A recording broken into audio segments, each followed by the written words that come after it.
The wedding guests had all gone home by dawn, leaving behind only the quiet remnants of a celebration that would soon be overshadowed by something far darker. In a modest two-story home on Maple Street in Lancaster, Pennsylvania, the signs of recent festivity were everywhere. Ribbons still clung to the mailbox, wilting flowers sat in vases on the porch, and inside a half-eaten cake remained on the dining room table, its delicate frosting now looking somehow foreless under the morning light. This was the home of the Miller family, Thomas, Susan, and their daughter Sarah. Just hours before, it had buzzed with laughter, music, and the joy of Sarah Miller marrying David Patterson. The air still held the faint, lingering scent of perfume, perspiration, and celebratory champagne. Outside, the suburban street was hushed, typical of a Sunday morning in late summer. Neighborhoods like this one, tucked away from the busier streets of downtown Lancaster, prided themselves on their tranquility, their predictable rhythm of lawn care, church bells, and friendly wave. There was a comfort in that predictability, a sense of security built over years of quiet living. No one on Maple Street could have imagined the kind of silence that would soon fall over the Miller house. A silence that wasn't peaceful, but deafening in its finality. The perfect facade of a happy family and a joyous occasion was about to crack, revealing a horrifying truth that had festered beneath the surface of smiles and vows. The day had begun with promise, culminating in a reception that flowed from a rented hall back to the Miller home for an intimate after-party. Family and close friends had celebrated late into the night, offering toasts, sharing stories, and dancing in the living room. Thomas Miller, a man known for his steady, quiet demeanor, had seemed particularly proud, watching his only daughter embark on her new life. Susan Miller, his wife of 30 years, had been the picture of a beaming mother of the bride, effortlessly hosting, ensuring everyone felt welcome. David Patterson, the groom, fit easily into the family, his easygoing nature complementing Sarah's bright energy. They seemed, to all outward appearances, a perfect match, embarking on a future full of shared dreams. The house itself held the echoes of this recent happiness. The faint scent of spilled wine near where the makeshift dance floor had been, discarded napkins near overflowing trash cans, extra chairs still cluttering the corners of the room. But among these innocent remnants of celebration, another kind of aftermath was taking shape, born from a secret that had been carefully hidden.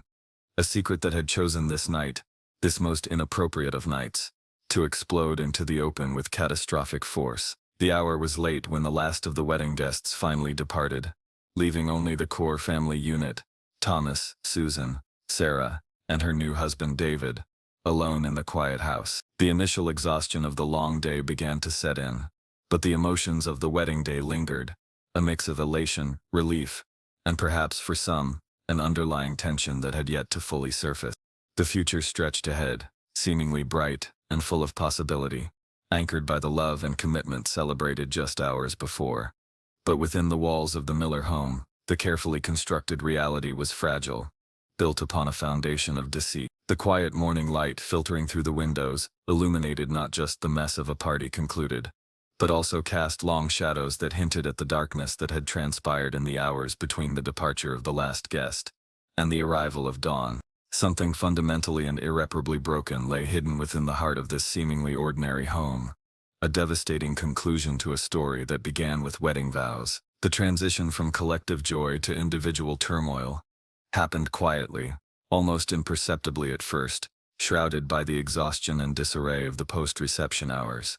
The air inside the house grew heavier, the silence deeper than it should have been. It was the kind of silence that presses in, that feels less like absence and more like a presence, a weight holding its breath. The stillness of the Miller home was first noticed not by a person, but by an absence. When Sarah Miller, the bride, did not appear by mid-morning, it was initially dismissed. Perhaps she and David were sleeping in, exhausted after the festivities. But as the hours passed, and still no sign of the newlyweds or Sarah's parents, a neighbor, Mrs. Gable across the street, felt a growing unease. The Miller's car was still in the driveway, the front door slightly ajar from where the last guest had presumably left. By early afternoon, Mrs. Gable's vague concern had morphed into a definite worry. She walked across Maple Street, the sound of her footsteps loud on the quiet pavement. She called out Sarah's name, then Susan's, through the open door.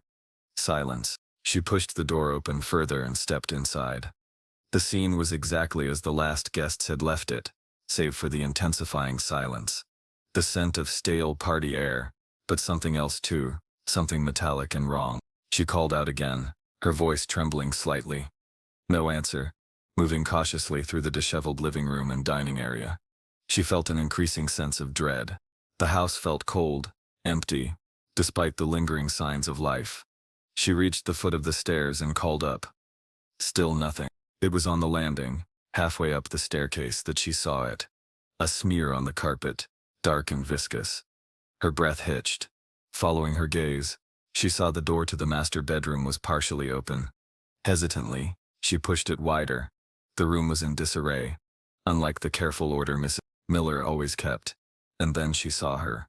Sarah Miller, the beautiful bride, lay on the floor near the foot of the bed. The white of her wedding dress was stained a horrific red. A short, sharp scream tore from Mrs. Gable's throat, shattering the unnatural silence of the house. Within minutes, sirens wailed in the distance, growing louder as police cruisers and an ambulance converged on the quiet street. The yellow tape went up around the Miller property, a stark, violent line against the manicured lawn and the fading wedding decorations. Neighbors emerged from their homes, their faces pale with shock and disbelief, whispering questions that had no answers yet. How could this happen? Here, on Maple Street. To the Millers? Detective Rodriguez of the Lancaster Police Department was among the first investigators on the scene. A seasoned veteran, he had seen the aftermath of violence before, but the juxtaposition of the brutal reality inside with the lingering symbols of celebration outside was particularly jarring. The untouched wedding cake, the wilting flowers, the discarded confetti, all stood in grim contrast to the scene upstairs. The initial assessment was swift and grim. Sarah Miller was deceased, clearly the victim of a violent crime. Her body was positioned awkwardly, indicating she had fallen or been moved. The large stain on her dress and the visible trauma pointed towards a specific forceful act. Downstairs, Thomas and Susan Miller were found in the living room, conscious but in a state of shock, unable to provide coherent statements. David Patterson, the groom, was also located in the house, separate from the Millers, equally dazed and seemingly distraught. All three were immediately separated and taken for initial interviews. The house was sealed off, a crime scene investigation unit beginning the painstaking process of documentation and evidence collection. Every detail mattered.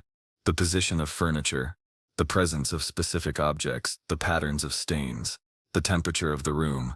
The initial timeline was critical. The wedding reception ended late Saturday night. The last guests left in the early hours of Sunday morning. Sarah Miller was found sometime Sunday afternoon. What happened in the intervening hours? Who was in the house? What was the state of mind of the family and the groom? The quiet community of Lancaster held its breath, waiting for answers as the investigation into a wedding day turned deadly nightmare began. The quiet normalcy of Maple Street had been irrevocably shattered, replaced by the grim, urgent activity of law enforcement officers in a house that held a terrible secret. The immediate priority for investigators was establishing a clear timeline of the wedding night after the reception moved back to the Miller home. Initial interviews with Thomas Miller, Susan Miller, and David Patterson were conducted separately, under caution, given their proximity to the victim and the crime scene. Their accounts were fragmented, clouded by shock and apparent grief. All three recalled the celebratory mood continuing at the house, though details about the final hours were hazy. Guests who had been at the after-party were contacted.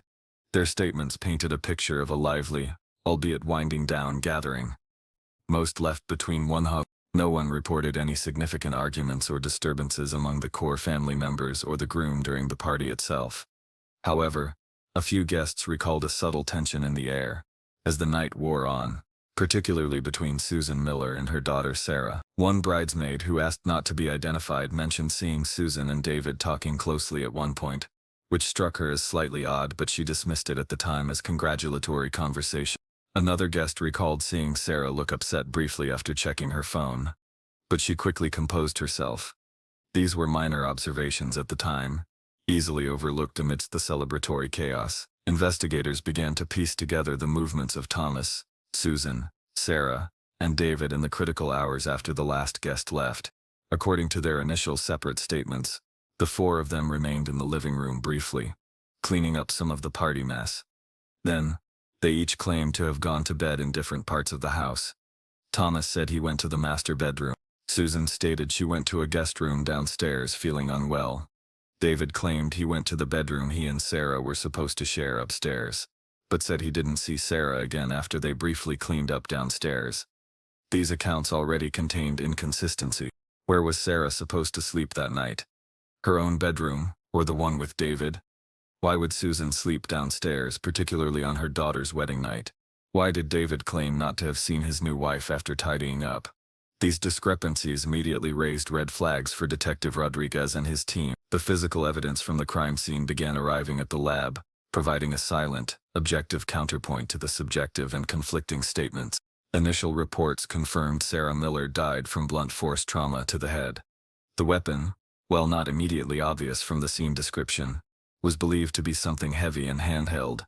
There were signs of a struggle in the area where her body was found on the landing. Trace evidence, fibers, hair, fluids, was meticulously collected from the landing, the stairs, and the master bedroom. Blood spatter patterns on the wall and carpet suggested the attack occurred partially on the stairs, or landing itself, with Sarah possibly attempting to move or flee before succumbing. The condition of the scene indicated it had been disturbed after the initial injury. This wasn't a simple fall. It was a violent act followed by an attempt to conceal or move the body. Forensic analysis would be crucial in determining the exact sequence of events, the time of death, and who else was present at the scene. The presence of blood outside the immediate area where Sarah was found suggested the perpetrator may have tracked it through the house. Swabs were taken from doorknobs, light switches, and bathroom sinks throughout the upstairs and downstairs. Investigators also focused on the electronic devices of everyone in the house. Cell phones were collected. Call logs, text messages, and internet browsing history could provide invaluable insights into the relationships and state of mind of the individuals involved in the hours leading up to the murder. It was here that the first concrete evidence of a significant hidden conflict began to emerge. Data recovered from Sarah Miller's phone, specifically a series of text messages exchanged between her and her new husband David Patterson, late on the wedding night, painted a picture drastically different from the calm conclusion described by the others. These messages revealed a heated argument, centered around a devastating discovery Sarah had made. The initial layers of polite grief and confusion offered by Thomas, Susan, and David were beginning to peel away, revealing a truth far more complex and disturbing than the surface indicated. The quiet house on Maple Street, a symbol of family and celebration, was slowly surrendering its secrets, each piece of evidence a whisper of the violence that had unfolded within its walls. The turning point in the investigation arrived with the digital forensic analysis of the cell phones. Specifically, the data recovered from Sarah Miller's iPhone provided the crucial narrative thread that explained the sudden shift from celebration to tragedy. In the early hours of Sunday morning, after the last guests had departed, Sarah had reportedly gone upstairs to the master bedroom, believing David was already there, or would join her shortly. It was here, according to reconstructed phone activity and later interviews, that she accessed David's phone. How she gained access remained a point of contention, but what she found was indisputable: a long private text message thread between David Patterson and Susan Miller. The messages were not wedding-related. They were deeply personal, affectionate, and clearly indicative of an ongoing romantic relationship. This wasn't a fleeting moment of indiscretion. It was a sustained affair, conducted right under the nose of Sarah and Thomas, potentially for months, perhaps even longer. The timestamp on the latest message in the thread was from earlier that very evening, mere hours before. The shock and betrayal must have been unimaginable. Sarah immediately confronted David, who had apparently been in the master bedroom or arrived shortly after she discovered the texts. The initial texts from Sarah to David, recovered from his phone despite attempts to delete them, were filled with disbelief, pain, and furious accusation. "How could you? With her? Tonight of all nights?" Followed by increasingly desperate and angry messages. David's replies, fewer and more evasive, attempted to deny, then minimize, then beg. "It's over, I swear. It didn't mean anything. Don't do this." This confrontation spilled out of the master bedroom and onto the landing.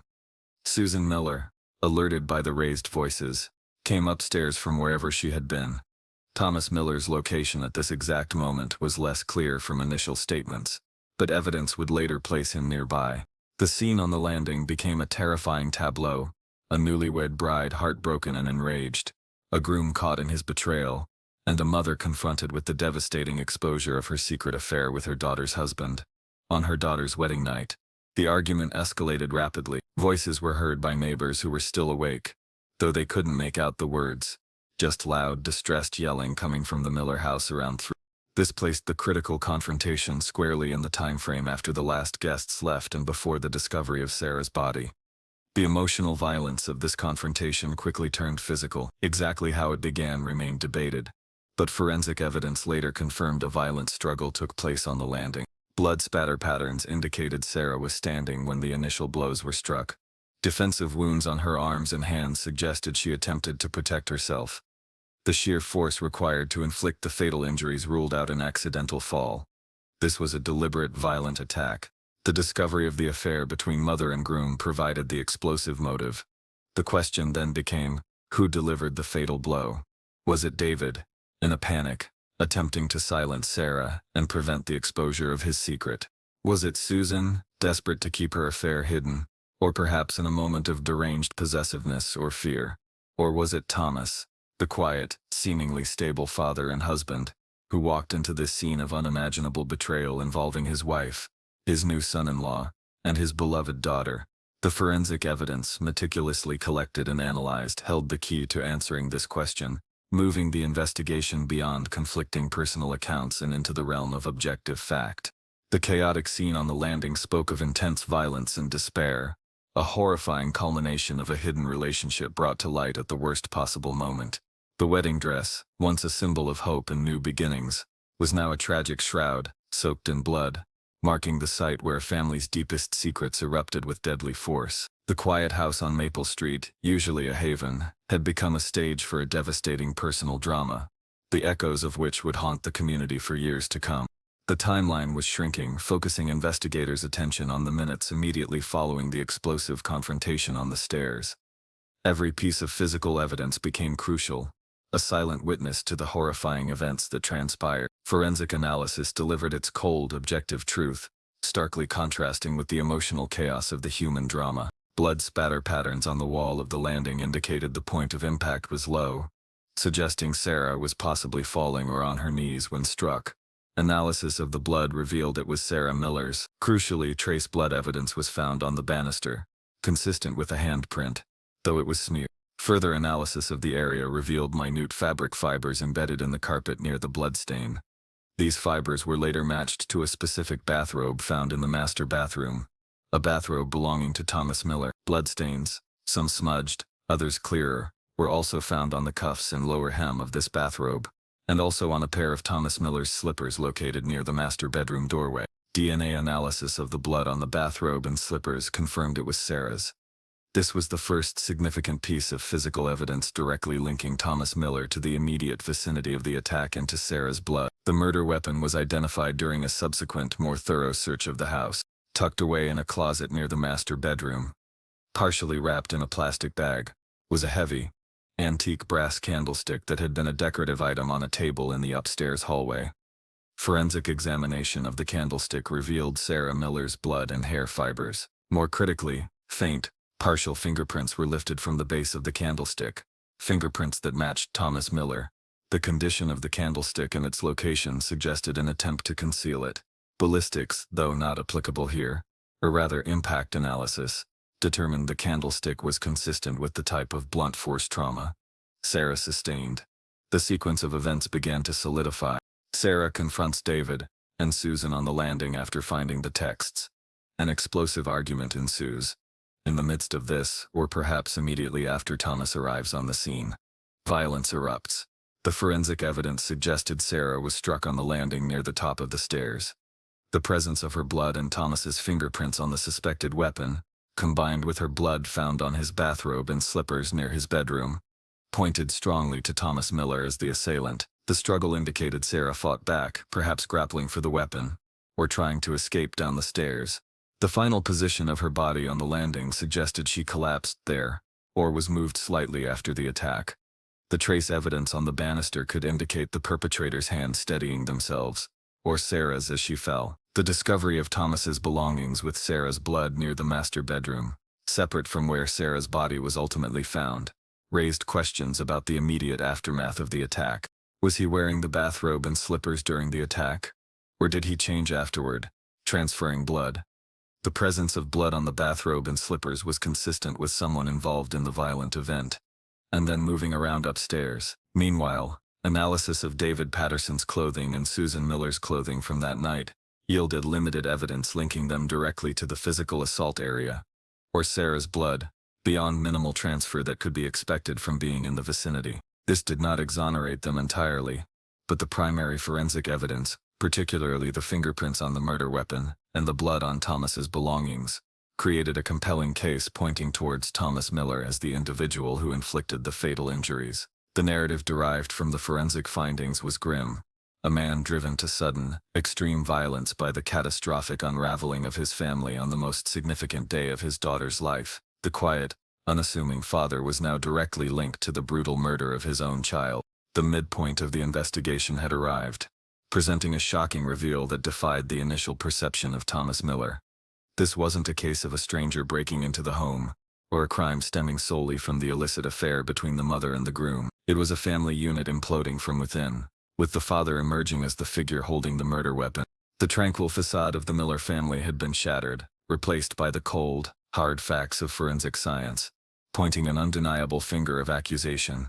With the forensic evidence strongly implicating Thomas Miller, the investigation shifted focus squarely onto him. Detectives delved deep into his background. Thomas Miller, aged 58, was a longtime resident of Lancaster County. He worked as an accountant for a local firm, a job that demanded precision and order. By all accounts from neighbors and colleagues, he was a quiet, diligent, and unassuming man. He was known for his meticulous nature, his dedication to his work, and his love for his daughter Sarah. He was not known for having a temper or any history of violence. This public persona stood in stark contrast to the brutal act suggested by the forensic evidence. Investigators conducted a more in-depth interview with Thomas Miller. Confronted with the discovery of Sarah's blood on his bathrobe and slippers, and his fingerprints on the candlestick, his initial calm crumbled. His story became more detailed, though still fragmented and contradictory in places. He admitted he had gone to bed but was restless. He heard the shouting coming from the landing. He got out of bed, put on his bathrobe and slippers, and went to investigate. He described the scene: Sarah, distraught and yelling, Susan crying, David standing back, looking panicked. He recounted the explosive argument, the accusations exchanged regarding the affair. He admitted picking up the candlestick from the nearby table, perhaps instinctively, perhaps intending to bang it for attention, or as a protective gesture in the face of rising panic and chaos. His memory of the exact moment of impact was reportedly hazy. He claimed there was a struggle, that Sarah was highly agitated, moving erratically. He stated he didn't intend to harm her, that it was an accident in the chaos, a desperate attempt to stop the argument to make sense of the horror unfolding before him. But the forensic evidence of multiple blows and defensive wounds contradicted the notion of a simple accident. It suggested a sustained, forceful attack. Investigators believed Thomas, in a moment of unimaginable rage and despair, triggered by the simultaneous betrayal by his wife and the devastation of his daughter, lashed out. The sight of his daughter's pain, perhaps combined with the shock of the affair itself, overwhelmed his quiet nature, unleashing a destructive force he likely never knew he possessed. The interview with Susan Miller after the forensic findings revealed more details about the affair with David. Though she was reluctant and evasive, she confirms the relationship had been ongoing for several months, starting subtly and escalating. She could offer no rational explanation for her actions, only tearful admissions of regret and confusion. Her account of the wedding night confrontation corroborated Sarah's discovery of the texts in the subsequent argument on the landing involving herself, David, and Sarah. She claimed she ran from the scene when Thomas became involved and the argument intensified, going downstairs to the guest room where she was found. David Patterson, when re-interviewed, admitted the affair with Susan. He painted a picture of a relationship he tried to end but felt trapped in, though investigators were skeptical of his portrayal of himself as a passive participant. His account of the confrontation was similar to Susan's and Thomas's, confirming Sarah's discovery in the explosive argument. He claimed he backed away when Thomas arrived, witnessing the chaotic struggle that ensued but being too shocked and terrified to intervene. The police now had a clear sequence of events: the affair discovered, the confrontation on the landing, Thomas's involvement, The violent struggle, Sarah's death, and the attempt to conceal the weapon. The motive, while rooted in the affair between Susan and David, culminated in Thomas's reaction to that betrayal and its devastating impact on his daughter. The meticulous accountant, the quiet father, had been pushed beyond his breaking point. The contrast between the public man and the actions he was now accused of was profound and disturbing to those who knew him in Lancaster. The investigation was no longer focused on who was responsible, but on building the case against Thomas Miller, understanding the precise dynamics of those fatal minutes, and preparing for the legal process that would follow. The house on Maple Street remained cordoned off, a silent monument to a family's destruction. The case against Thomas Miller was compiled methodically by the Lancaster County District Attorney's Office. It rested heavily on the compelling forensic evidence and the corroborated accounts of the confrontation that provided the motive. The blood evidence on Thomas Miller's belongings, the matching fingerprints on the murder weapon, and the consistency of the weapon with the fatal injury to Sarah Miller formed the backbone of the prosecution's argument. Expert witnesses were lined up, forensic pathologists to testify to the cause and time of death, crime scene analysts to explain the blood spatter and struggle signs, and fingerprint analysts to present the positive match on the candlestick. The narrative presented by the prosecution was one of sudden, overwhelming rage. Thomas Miller, a man who had suppressed his emotions for years, snapped when confronted with the ultimate betrayal, his wife's infidelity with his daughter's new husband, and saw the immediate devastating consequences on his beloved Sarah. In that moment of profound shock and despair, he lost control, lashing out with the nearest available weapon, the brass candlestick. The defense, signed to Thomas Miller, faced a challenging task given the weight of the physical evidence. Their strategy focused on the element of chaos and lack of intent. They argued that Thomas did not plan to kill his daughter, that he was caught in a maelstrom of emotional trauma, that the incident was a tragic accident resulting from a chaotic struggle, perhaps with Sarah grabbing for the candlestick herself, or Thomas merely trying to break up the fight. They might argue temporary insanity or extreme emotional disturbance, emphasizing the unimaginable stress and shock of discovering his wife's affair with his son-in-law on his daughter's wedding night, arguing that no rational person could process such a blow without severe psychological impact. However, the forensic evidence of multiple blows was difficult to reconcile with a simple accidental struggle. The prosecution would counter this, arguing that while the initial confrontation might have been chaotic, the act of inflicting multiple, forceful blows constituted a deliberate intent to harm, even if only for a few terrifying moments. The testimony of Susan Miller and David Patterson would be crucial, yet fraught with complexity. Both were complicit in the affair that triggered the events, and their own credibility was damaged. Susan might testify to Thomas's state of mind, perhaps portraying him as being in a frenzy, supporting the defense's argument of emotional collapse. David's testimony could shed light on the dynamics of the confrontation and Thomas's reaction, though his own role in the tragedy made his account suspect. Investigators continued to revisit the scene, looking for any detail missed, any alternative explanation. But the evidence remained consistent. Thomas Miller was physically present and directly involved in the fatal altercation on the landing.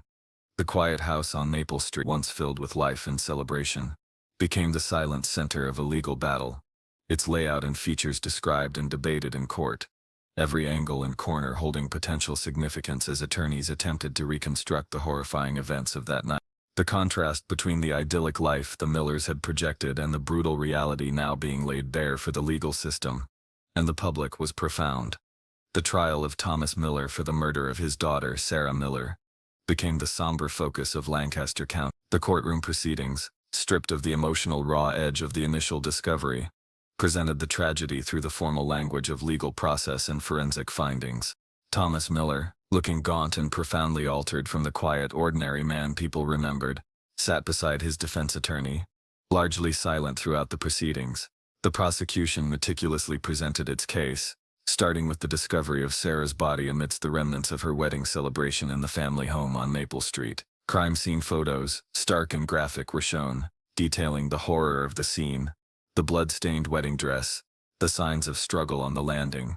Detective Rodriguez testified, walking the jury through the initial stages of the investigation, the inconsistencies in the initial statements, and the growing suspicion as evidence emerged. The forensic experts delivered testimony that was clinical yet devastating. The medical examiner described the cause of death, severe blunt force trauma, and detailed the injuries, leaving little doubt about the violence of the attack. The crime scene analyst explained the blood spatter patterns, their location on the landing, the height and angle suggesting a forceful attack on a person who was possibly falling or low to the ground.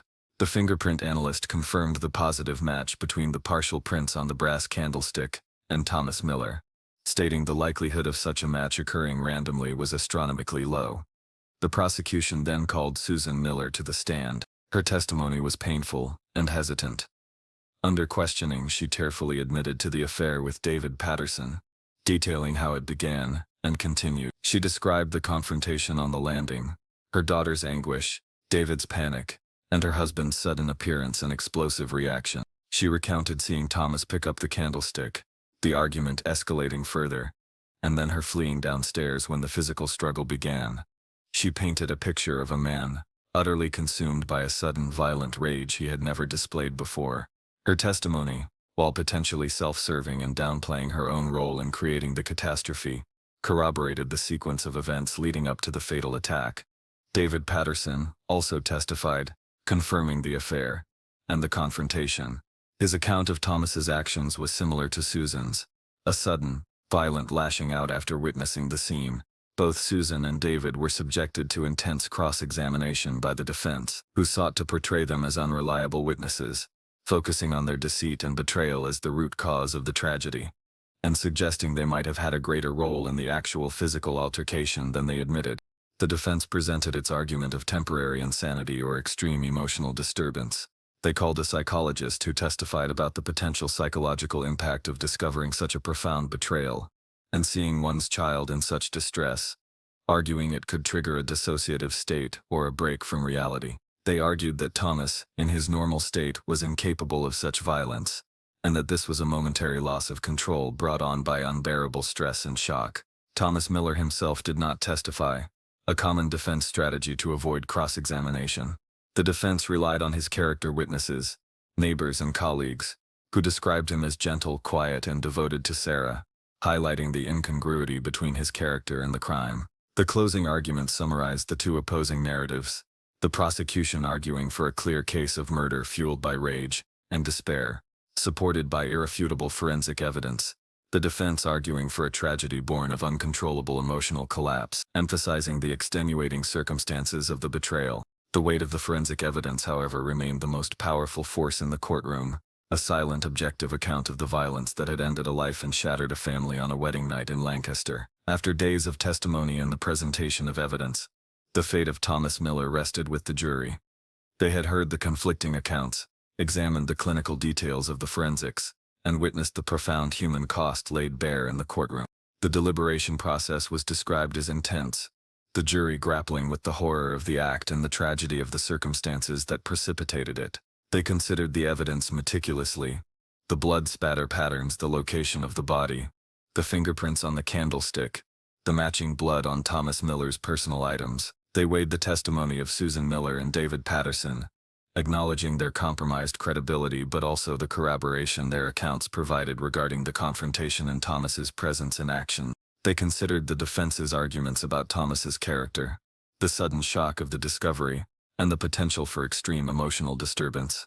However, the physical evidence of a violent, fatal assault was difficult to overlook or explain away as a simple accident or a purely involuntary action. The pattern of injuries, the force used, and the attempt to conceal the weapon all pointed towards an act that, while perhaps not premeditated, went beyond a simple loss of balance or an unintentional push.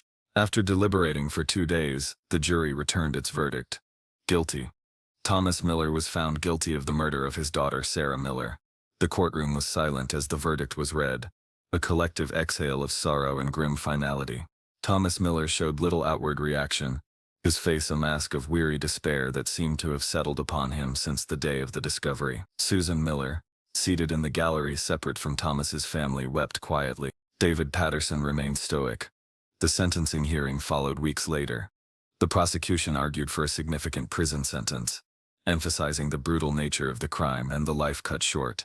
The defense pleaded for leniency, reiterating the circumstances that led to the crime, portraying Thomas as a man who had lost everything: his family, his daughter, his freedom, in a moment of aberration caused by unbearable pain and betrayal. They presented letters from friends and colleagues attesting to his good character and his deep love for Sarah. Ultimately, the judge sentenced Thomas Miller to a lengthy prison term. In delivering the sentence, the judge acknowledged the tragic context of the crime, recognizing the deep-seated issues of betrayal and shattered trust that fueled the events of that night. However, the judge emphasized the irreversible nature of the violence and the loss of a young life. The legal chapter of the tragedy of the Miller family wedding was closed. Thomas Miller, the quiet accountant from Maple Street in Lancaster, was now a convicted murderer, his remaining years to be spent behind bars. The house on Maple Street, no longer a crime scene but forever marked by the events that transpired there, stood as a silent, grim reminder of the night. A family's foundation crumbled under the weight of secrets and lies, resulting in a daughter's death at the hands of her father. The conviction affirmed the forensic narrative and the prosecution's argument that, regardless of the unbearable provocation, Thomas Miller's actions constituted murder. The community of Lancaster, having followed the case with a mixture of horror and sadness, grappled with the difficult truth that such darkness could reside within a seemingly ordinary family on a quiet suburban street. In the aftermath of the trial and sentencing, the quiet suburban street on Maple Street in Lancaster, Pennsylvania, slowly returned to its surface tranquility. But it was a fragile piece, forever underscored by the knowledge of the violence that had occurred within one of its homes. The Miller house stood silent for a long time, eventually sold, its new occupants perhaps aware, perhaps not, of the tragedy etched into its history. For Susan Miller, the years that followed were marked by isolation and loss. Her affair with David Patterson, exposed so publicly and culminating in such horror, left her ostracized. She had lost her daughter to murder and her husband to prison. Her role in creating the circumstances, undeniable, even if she didn't strike the fatal blow. The wedding album, once a treasured collection of happy memories, became a haunting artifact, a record of the day everything went wrong. David Patterson also faced the social consequences of his actions, his betrayal of Sarah and his role in the affair with her mother making him a pariah. While not criminally charged in Sarah's death, his moral culpability was clear, and his life in Lancaster became untenable. The extended Miller and Patterson families were fractured, relationships strained or broken entirely by the weight of the secrets and the resulting death.